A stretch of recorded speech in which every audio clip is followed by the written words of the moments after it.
Hello, dear leaders, dear influencers out there. This is Lenka and Alex from Earn More Work Less, bringing you a completely new, brand new episode of the Influential Executive Podcast. And today we have a power lady. Rita McGrath is one of the best known management strategists. She's as well the professor at Columbia Business School. Well, you are up for a treat because Rita was even listed by a magazine to be one of the 25 smartest women to follow on Twitter. Well, I was impressed, so I'm curious what you're going to think about this interview. Yeah, this is all about business strategy. So, every business is like a huge ship going over the ocean, and there's somewhere a captain deciding should we go a few degrees to the left or a few degrees to the right. And that is Rita's specialty, to stand there next to the captain and say, you know what, have you thought about doing this? Rita understands how the world is constantly changing, how business and strategy no longer happens within one industry, but spreads over entire arenas. So what does that mean for the way decisions are made, not only at the top, at every level of the business? What does it mean for your career? How can you prepare for this world? Rita is soon coming out with a new book, Seeing Around the Corners. And we speak about all kinds of cool things: innovation, strategy, entrepreneurial mindset, future leadership. So there we go. Enjoy this episode with Rita McGrath. Rita, Ms. McGrath, welcome to the Influential Executive Podcast. Thank you. It's a pleasure to be here.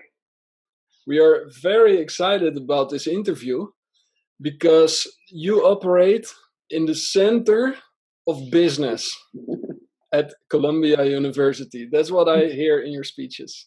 That's our brand, at the very center. Absolutely. The cool thing is the business world is everywhere and most people work for a business. And even though the majority of people, they experience, let's say, the work floor or the middle layers of business, you hang out with people in the ivory tower. So we love to find out more about what's going on over there. Okay. One thing that we heard in one of your videos is that the business world is changing. Mm-hmm. And with the changing business world, we need different skills in our careers to be successful. Mm-hmm. Can you tell our listeners, ambitious professionals, team leaders, about what is expected of them in this new world? Sure. Well, I think one of the things that people need to be aware of throughout the evolution of their careers is that early on in their career, having strong subject matter expertise, so know-how, IQ, that kind of thing, tends to be strongly associated with success. As you become more senior, what you'll find is social capital, emotional intelligence, the ability to get the best out of others becomes increasingly important, and the expertise gets almost taken for granted. So you have this interesting transition that a lot of people really struggle with. I'm the best at, bond trading or something in the whole planet. And all of a sudden now I've got to be the best at cultivating other bond traders. And that becomes a very different challenge. So I think people need to be prepared for that transition. Yeah, exactly. And one thing you mentioned is you need a different skill set. Mm-hmm. You also mentioned social capital. Mm-hmm. What does it mean, social capital? What does it mean for my everyday life? So a great way of thinking about this is something that my good friend and colleague Thomas Kolditz talks about. And Tom is a former brigadier general. He led West Point's parachute jumping team. He's a very, very interesting person. He's now the dean at Rice University.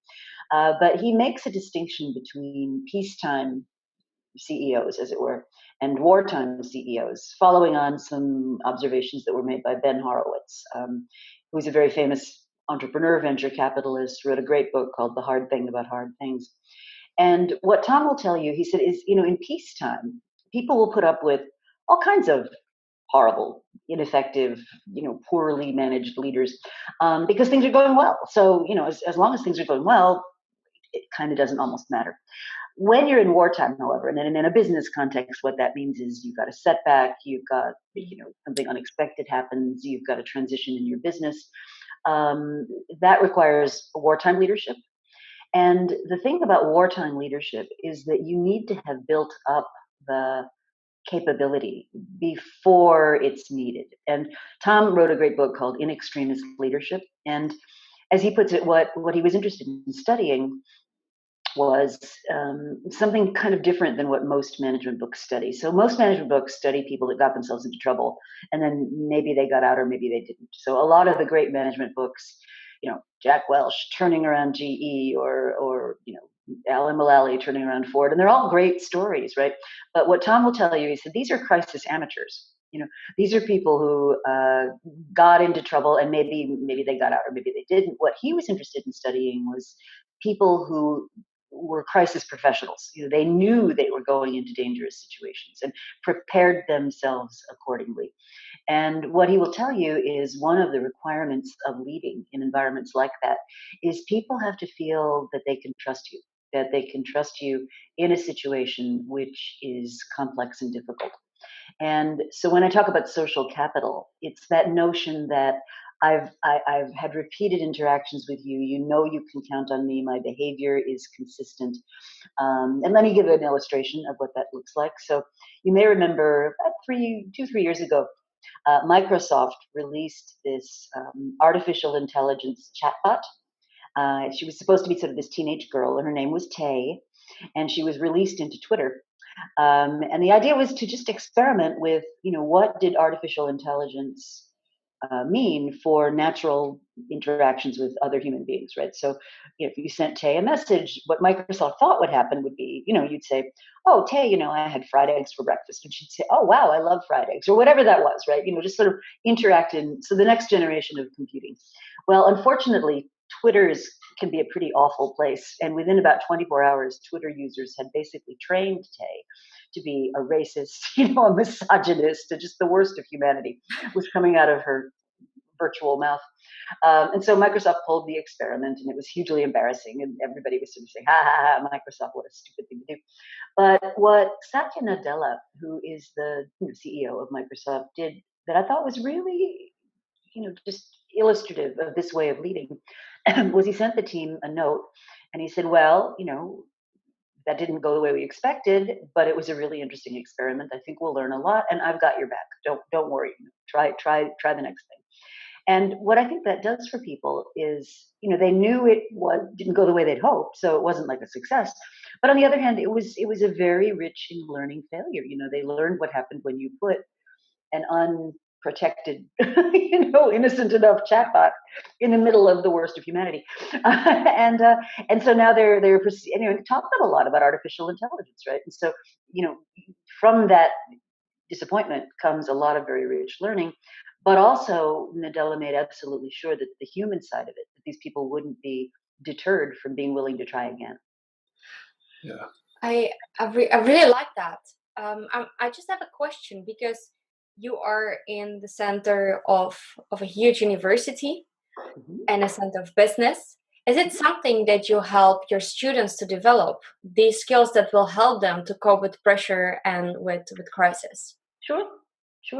I think I think one of the observations I would make is that, so the world that we're going into is increasingly, what you're finding is you can't really talk about strategy today without also talking about innovation, right? Because back in the day when I first started in strategy, all the cool kids were doing industry analysis and very rich calculations and vast spreadsheets of data and all that stuff. And those of us studying innovation who were largely working on individual cases and because innovation is hard to generalize about, right? You can't get a huge data set of 20,000 data points of every innovation a company has ever tried. That doesn't exist, right? So we were working with different things, and we were kind of huddled in the corner for warmth, and all the cool kids were doing back then it was like secrets of Japanese management.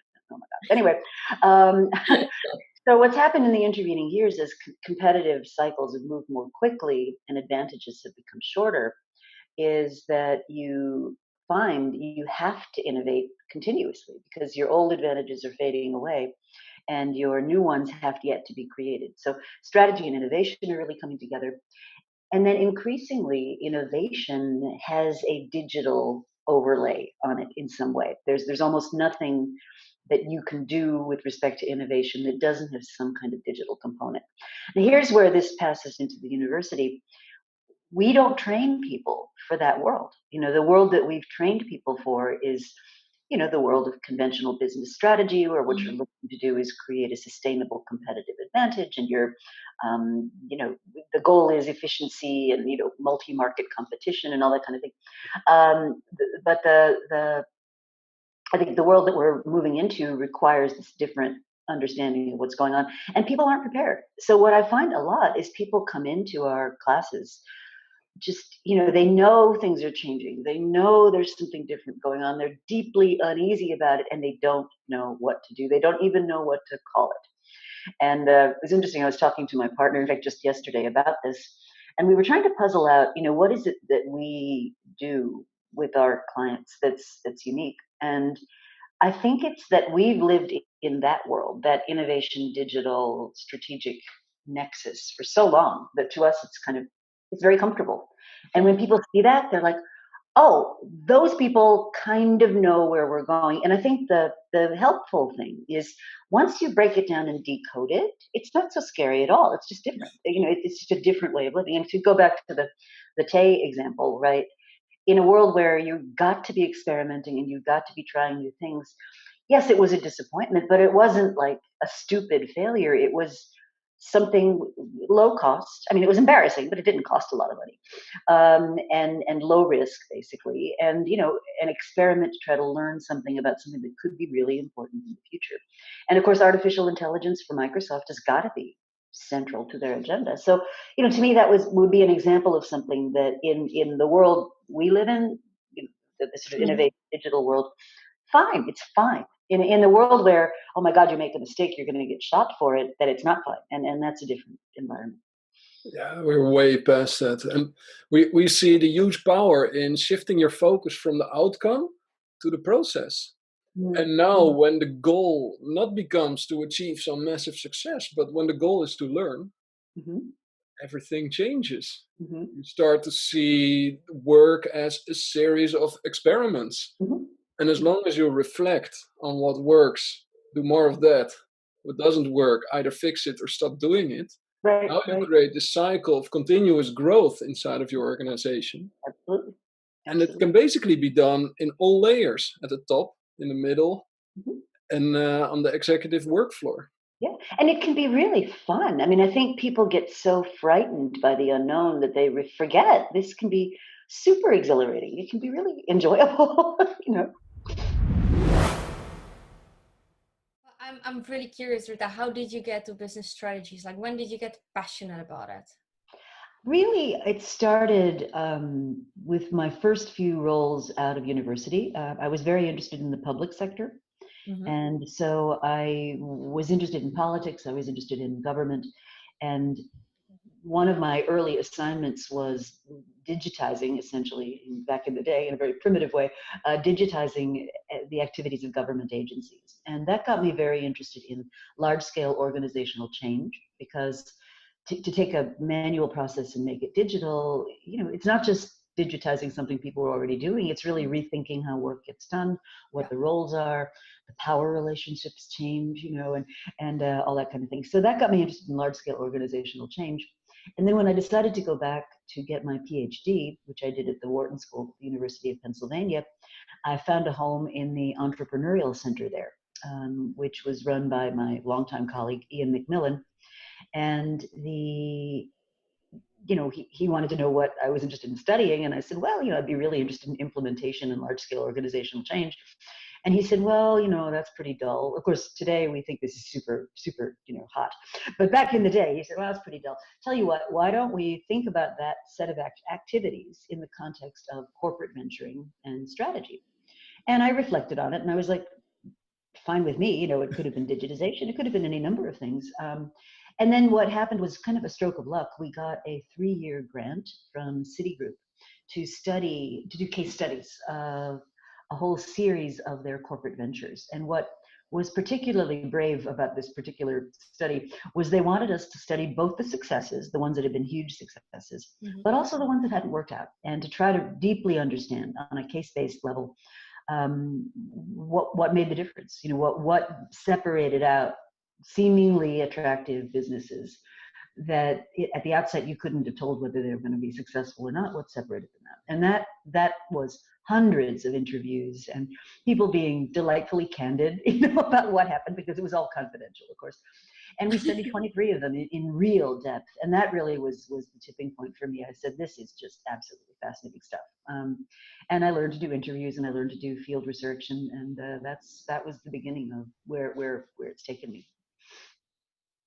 And it's so powerful because you find yourself speaking to heads in the business world, and a change of a few degrees in their strategy that impacts millions of people, employees, partners, clients, and the people in their surroundings.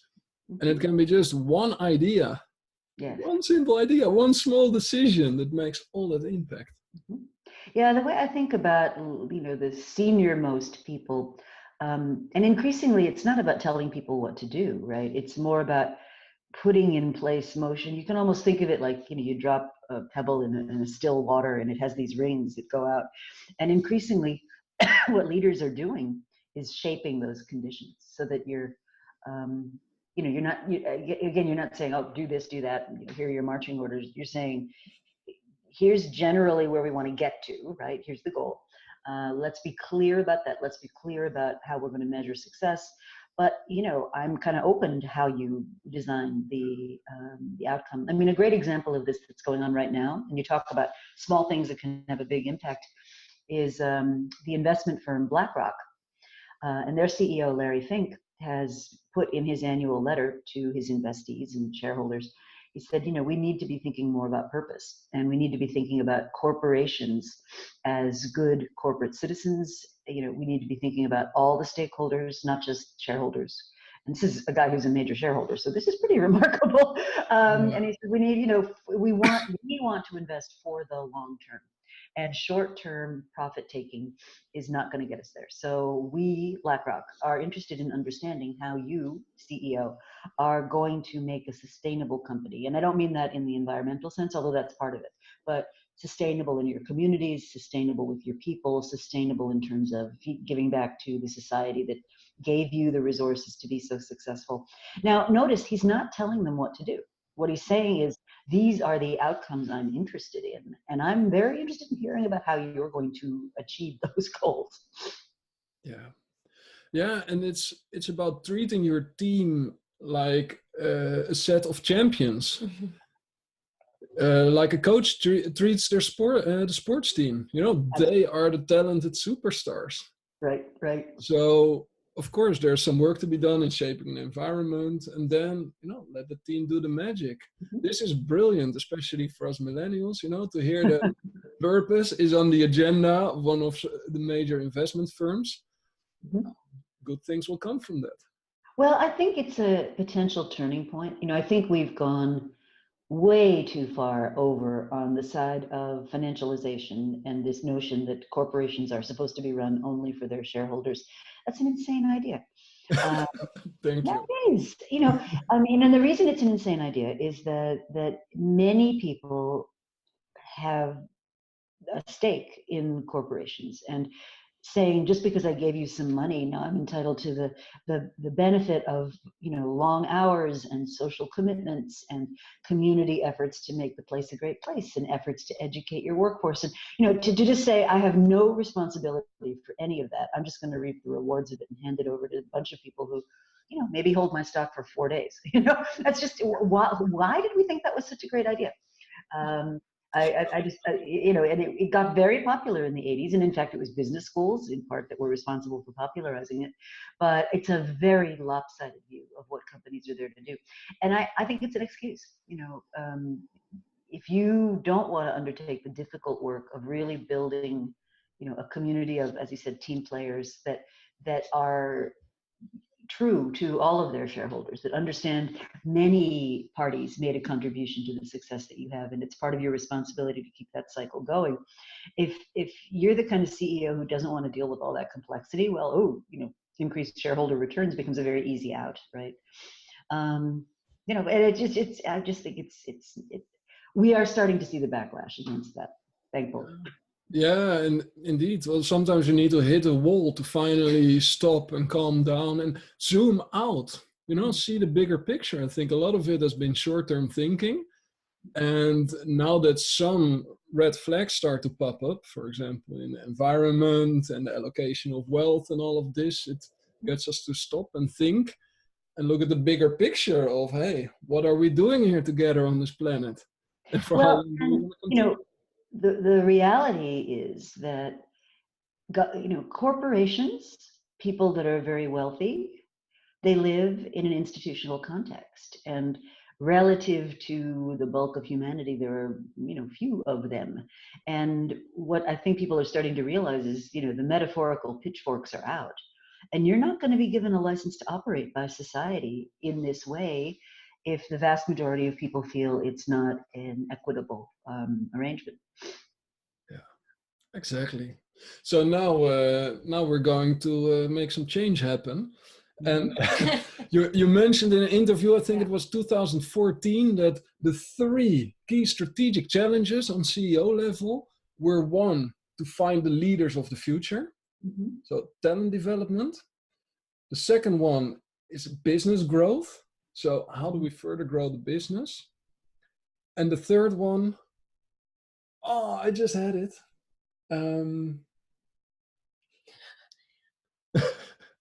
Well, innovation.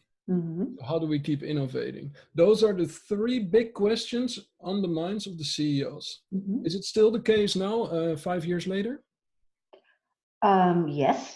Yes. I think developing future leaders is a huge topic. And if you talk to almost anybody, what they'll tell you is the single biggest obstacle to our growth and success is we just don't have enough good leaders. Certainly growth, like any organism, you can't just stay still, you're developing or not. Now, whether that means you're growing your revenues or whatever, maybe you are, maybe you're not, but developing as an organization, not standing still, I think that's really critical.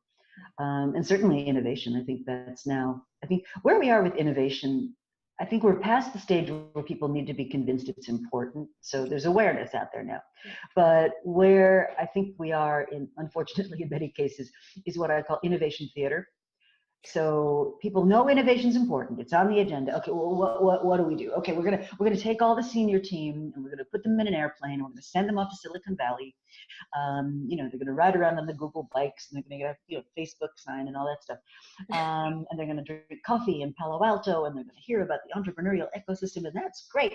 And then they get back on the airplane and they go back to headquarters, and it's the same place it was when they left. And so it's sort of, I call, as I said, innovation theater, where what you're really doing is things that are sort of shiny objects and showy, but they're not really building an innovation capability. And the sad part about that to me is that we know how to do this. I've been studying this for 25 years, and there are very predictable, repeatable things you can do to create innovation as an actual proficiency in your organization. And yet, a typical thing that happens is they'll say, okay, Johan, you're Mr. Innovation, go figure it out. And Johan goes into a blank room, right? And maybe it's cool and it has a foosball table or whatever, but, and he has a blank piece of paper and he makes it up from scratch. And so don't do that, learn from other people's mistakes, make your own mistakes. Don't repeat the mistakes other people have made. And so, my encouragement to people is get educated about this before you go starting off on some program, because, it can be very systematic innovation. And then it has 3 basic processes that you need to structure. The first is, how do you get great ideas? And of course, that's important, but that's not usually the biggest problem. Most organizations I work with, they have ideas coming out of the walls. It's their ideas everywhere. So the next challenge is, how do I take some of those ideas, not all of them, but some of them, and enter into an incubation process, where incubation is the process of going from, wow, I've got this great concept for, customer service on bicycles, to something you could actually introduce to the market. So that's the incubation process. And then the last piece is, let's say you're successful and the thing starts to take off. Well, now you've got to scale it and grow it. And that's a phase change. I call this the acceleration process. And the reason for that is you can think of your little business, like an on-ramp, and the main business is a highway and it's going along at 100 kilometers an hour. And somehow you've got to accelerate that little business and get it to be able to join with the corporate parent. So that means you've got to invite HR in, and all of a sudden compliance becomes important, and hello legal, yeah, technical debt and all that stuff. Yeah. And people forget that, right? They think, oh, we're just going to be this merry band of pirates and we're going to go on forever. A lot of times also the team has to change. So your people that are very good at finding a new business model may not be the people who enjoy replicating a business model. So there's a lot of skill to managing those transitions. And there are many more models for this that are more complicated, but I think if you keep it down to 3 things, people can kind of keep that in their heads. So ideation, incubation, acceleration. Yeah, super powerful. I'm really curious, Rita, where is your role in this whole process? So imagine that you have this company and they say, well, Rita, we have this innovation, that we want to implement. At which stage do you come and when do you leave? When is your work done? So it really depends what their objective is. So the best way to use somebody like me is if you actually want to create that proficiency. And a typical way I would engage is sort of step 1 is just figuring out where are you? Because every organization is at a different level. And we actually have a scale that we've developed that measures this. So it goes from level 1 to level 8. So a level 1 innovation proficiency organization, think of an electric utility. Your job is to literally keep the lights on. You meet with your regulator once a year. That's what sets your pricing, right? And the rest of the time, the innovations that you're pursuing are all really around a very well understood value proposition, right? Yeah. So that would be level 1. So you're not out there ideating and thinking of, oh, wow, what is artificial intelligence mean? But you're not doing any of that. As you move through levels 2 and 3, that's where you start to get innovation theater. You start to see pockets of innovation starting to happen. Levels 4 and 5, things are now more widespread. You're seeing better understanding across the organization of what it takes. And then as you get into the upper levels of maturity, the company starts to become known for innovation. It starts to attract people who want to be there because they're innovative.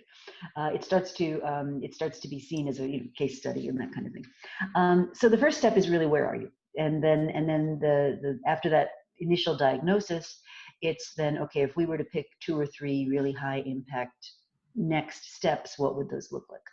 So depending on where the company is, that might involve doing some project level coaching. So I've got 3 innovation projects, come in and teach me how to better move them forward. And so we have a whole toolkit that we use, the core of which is called discovery driven planning. And it's basically planning to learn while at the same time reducing risk. So we would at that point would work at the individual project level. But I think one of the things that's important is you can't just stay at the project level. And a lot of innovation consultancies, that's basically what they do. Because if you've got a parent corporation, you've got a mothership to manage. And so a lot of the work that I do is kind of going back and forth between the level of the project and the level of the corporate entity, the governance structure, the management structure. When do we see this? What's the right metrics? What are the right disciplines to impose on this? There's a portfolio management piece that comes into it. So I'd say when I get involved would be when a company has said, wow, we realize we have a challenge, we need a new way of operating. Can you help us figure that out? When I would leave would be when they've built that capability and they can do it themselves. And that's what I'm all about, by the way. So, unfortunately, I think a lot of consultancies are really about fostering dependency. They're always after what's the next project, what's the next project, what's the next project. And that's not, I don't need to do that. So, I'm very happy to say, congratulations, here's your certificate of completion. Call me if you get into trouble. And otherwise, keep me posted. I'm happy about that. Nice. As an educator, that's my goal, right? It's to build capability. That's super nice. You really make it about the client and not about yourself, and that's true that it keeps happening. I think in pretty much every industry, very often. Now, my question will be: then we have this beautiful innovation that equals kind of change, and that equals lots of people being impacted by that. And you speak about we are all entrepreneurs, whether we are entrepreneurs per status or whether we are employees. Now, how would such an entrepreneur within an organization behave, or which set of skills would the person have to have in order to cope with everything that is happening that relates to innovation? Well, I think you need to think about being an entrepreneur in a couple of different ways. Like, I think very often we have this stereotype of the entrepreneur. They're like, they're these wild-eyed people in black turtlenecks, and they're, a bolt of lightning hits, and they're, that's not really how it works. Even most successful entrepreneurial companies, there may be one person who's the face of that company, but there's always a team behind them. So people, even in an entrepreneurial context, have different roles to play. People have different tolerance for ambiguity. People have different tolerance for risk-taking. And this is another myth about entrepreneurship, which, entrepreneurs are fabulous risk takers. Well, some are, most aren't. Most are very, not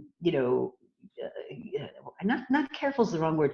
They're calculating about the risks that they will take. They have to eat and pay their rent. Well, exactly. So they're not going to sort of throw the dice and hope for the best.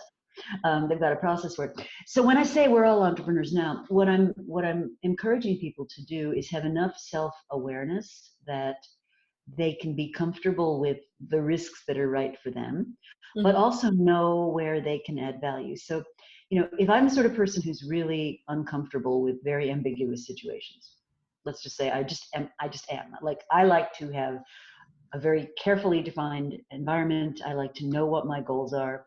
I don't want to come into the office every single day and go, wow, what's the world look like today? And if I really want a program and a process and so forth, then the place in the entrepreneurial process I belong is that scale up, that, now that we've invented it, let's scale it, let's make it big, let's, what you want is someone who just, like, the thought of coming to work and designing the perfect supply chain relationship is what turns them on.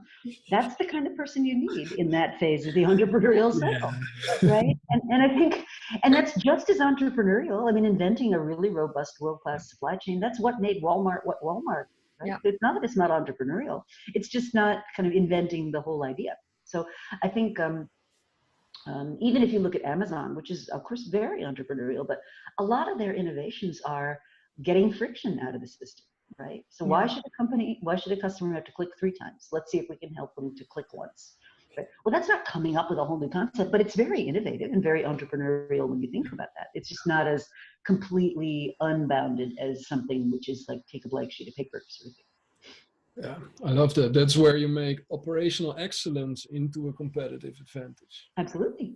Absolutely. And, there are a lot of companies who aren't able to attract or retain people that like to do that. And, if you think about them, they're often very creative, very innovative, but it's really hard to scale. If you look at a lot of the design consultancies, for example, the kind of people they attract are the blank sheet of paper people. The operational people kind of feel like they don't belong there. And so the scope of these firms is by definition limited, because they'll do the innovation upfront part, but they don't do the scaling part, and that goes to somebody else. I would love to zoom in on the leadership part. So we just established that developing future leaders is one of the key questions on the minds of the big CEOs. And that's great. That shapes room for opportunity for all the people listening to this interview right now. Now, what would the perfect leadership development program look like so that any CEO is confident that, hey, when my high potential people, my ambitious, driven people learn these things or go through this set of experiences, I know that I can safely hand over my legacy to them?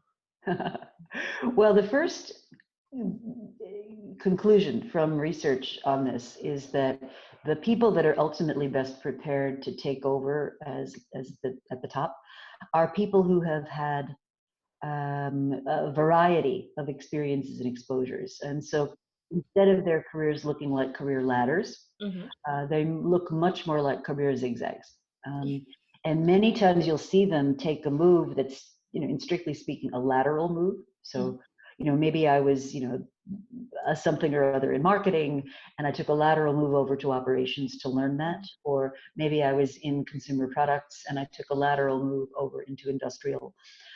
So what you're looking to develop in these leaders is a broader range of experiences so that their intuition is much more informed by a variety of contexts. And the reason that matters is, a lot of times when we get to these big leadership roles, Nadella at Microsoft as an example, the ambiguity and the breadth of choice you can make is hugely broad. And your intuition about that is informed by the experiences that you've had. And just as an example, so Nadella is a Microsoft lifer. I think it was his first job out of his university training.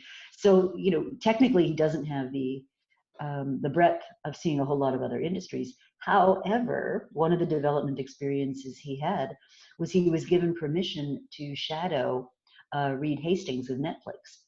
And so for a couple of years, what he did was he was kind of an insider at Netflix. He got to go to their management meetings. He got to follow Hastings around. He got to have conversations with him.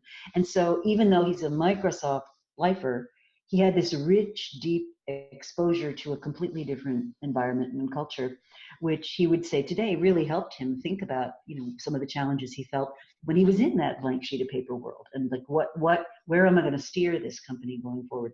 So I think, to summarize, you want a variety of experiences. You want experiences that are going to enrich your intuition, because intuition is only as good as the experience it's based on.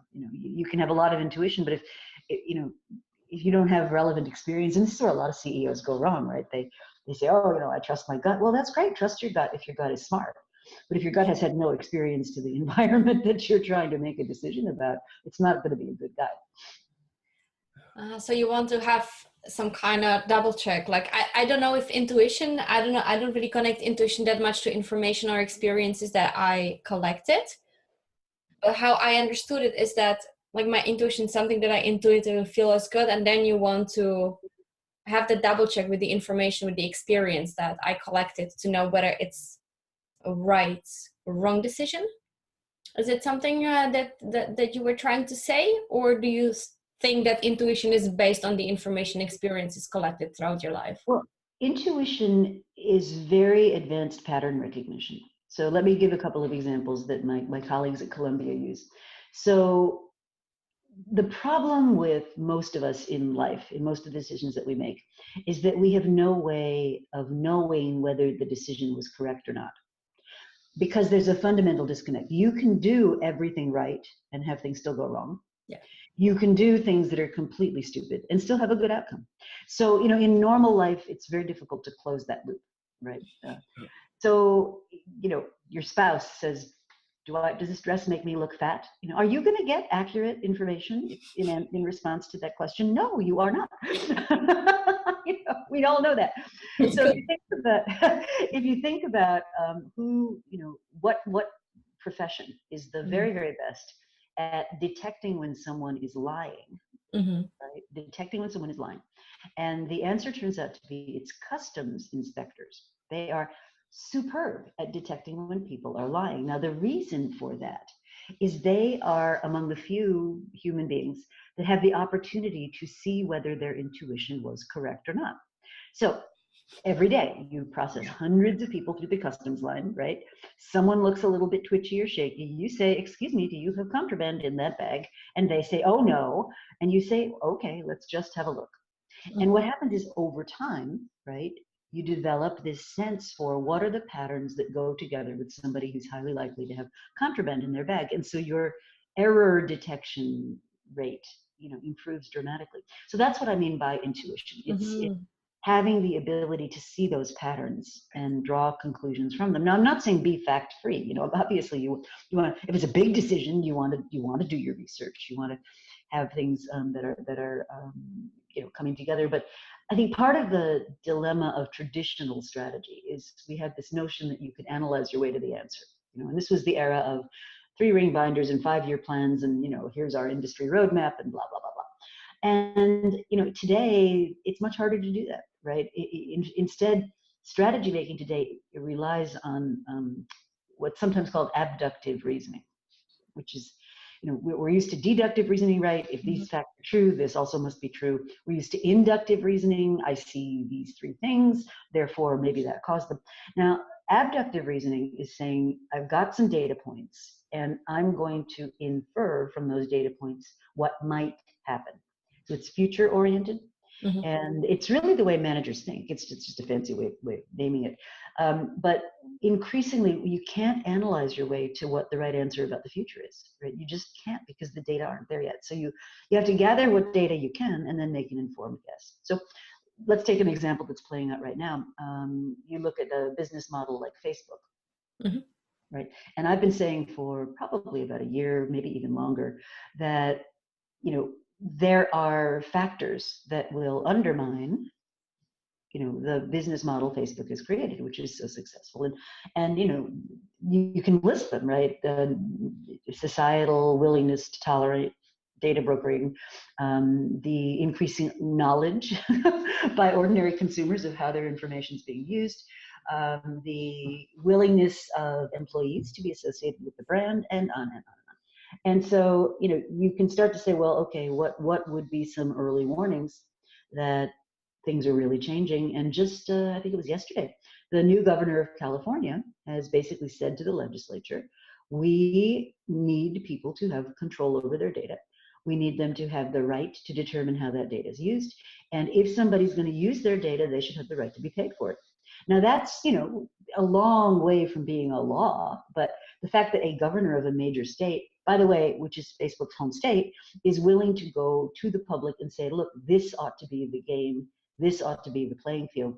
Well, you know, that if that gets carried to its logical conclusion, it doesn't mean Facebook's model is dead, but it means it's going to be much less profitable, because now they're making the case that the people who are essentially the targets of these ads deserve to be paid to have to put up with them. And so it's a different model, right? Yeah, and it could still be great if it's less profitable, as long as all the stakeholders win. It's a win-win-win-win-win-win-win situation. Everybody wins. So, well, you know, I think the original idea behind Facebook was a very nice idea, right? And the fact that so many people are on the platform means they're getting value from it. So I'm not like anti-Facebook. I just think what they've done with the data part of it is so, I think it probably, you know, my guess is it started as, oh, you know, here's a cool way to monetize what we've created. We justify it on the basis that we're providing this great free service, right? And then I think it sort of snowballs. You know, the success becomes so extreme, the money is so great, the profits are so incredible. And then you get on the public markets, right? And everybody says, okay, that was great. So what are you doing for me next year? You know, how much are you growing and what are you putting in? And so it creates this snowball type pressure, and it becomes very hard to stop and say, wait a minute, are we happy with where we've come? And maybe we need to rethink some of those turning points in the journey. And, you know, I don't make predictions, I don't, but, you know, there is no reason Facebook can't continue to be a perfectly viable company, as you said, with a win-win-win. Awesome. Rita, would you like to participate in a new section in our podcast interviews? We started it yesterday based on a discussion we had over lunch. We said, what element can we add in to add even more juice into our interviews? Oh. And it's nothing to be afraid of. It's actually a lot of fun. We designed a rapid fire question round with a few short questions or words where we ask you for a 1-word response. Oh, okay. Or 2 words are also allowed, like association. So let's start. Are you ready? Sure. Let's do it. So the first word, leader. Alan Mullally. Wow. A successful marriage is? one that grows. Great. Partner. I beg your pardon? Partner. Partner. Trustworthy. The purpose of life.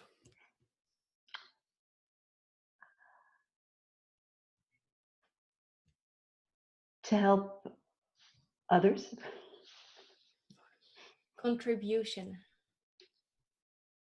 Joyful. Fun. To be jazzed. Meditation. Inner calm. What is the number one thing currently on your bucket list? Thinker. Somebody I want to meet, somebody I admire. Yeah, or something you want to experience? A thinker? No, a bucket list. What is currently... Oh, I'm sorry. I thought you said number one thinker. Oh, Thinker on my, like somebody I want to meet before I die. Like, what? Oh, the number one thing on my bucket list.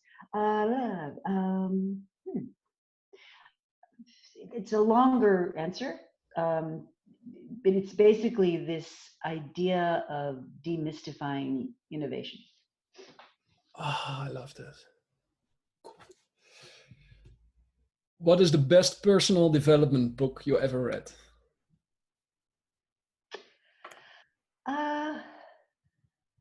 Personal development. I think Marshall Goldsmith, What Got You Here Won't Get You There, is a really good one.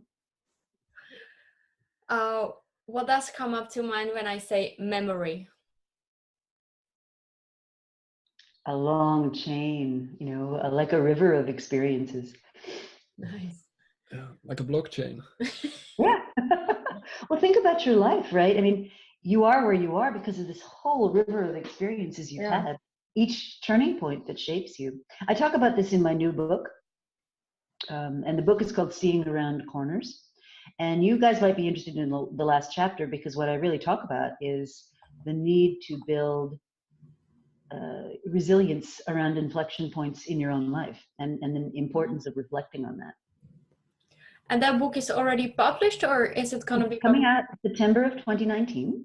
Mm. So if you want to learn about it, we've got a pre-order sign-up list, and pre-order people will get lots of goodies. We're still working out what those are, but it comes out in actual form in September. Oh, that's beautiful. Super cool. And by the time we also make an effort to tell our audience that it's coming out. Definitely. We can present this interview once more, because this That'd time. be great. That'd be great. Absolutely. Yeah. And maybe we do another one closer to the book. Sorry?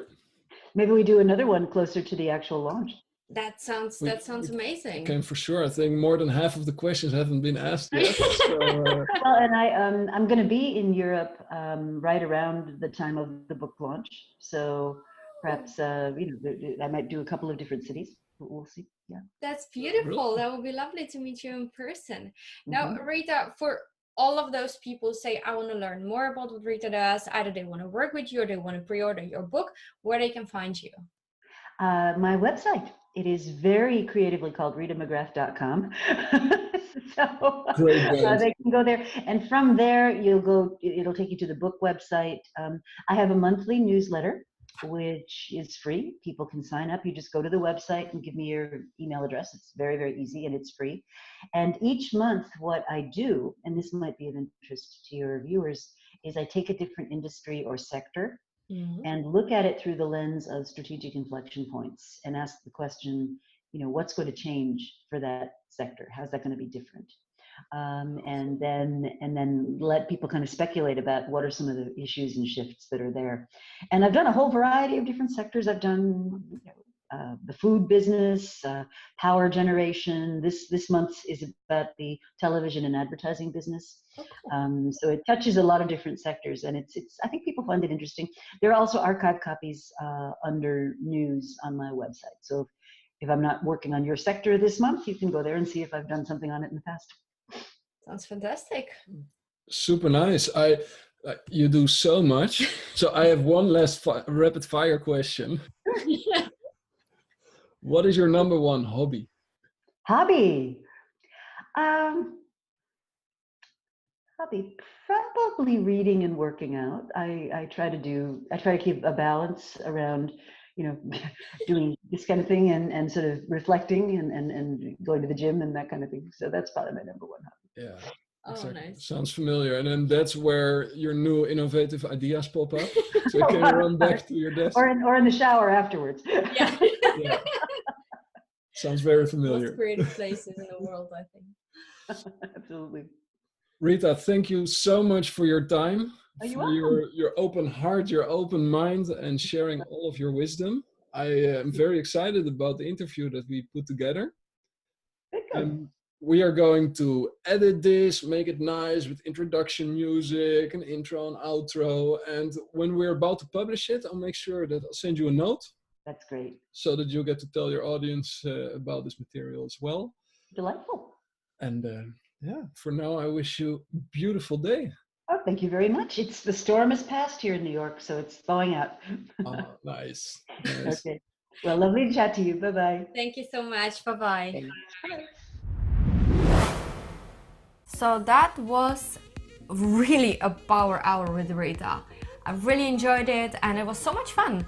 It was really, it's always like so surreal to see a strategy, such a big name, and then having so much fun in one interview. It was really great. And I'm curious, guys, like, what do you think? Do you have the entrepreneur mindset? And what about your organization? Do you cherish such a culture of entrepreneurs with an organization?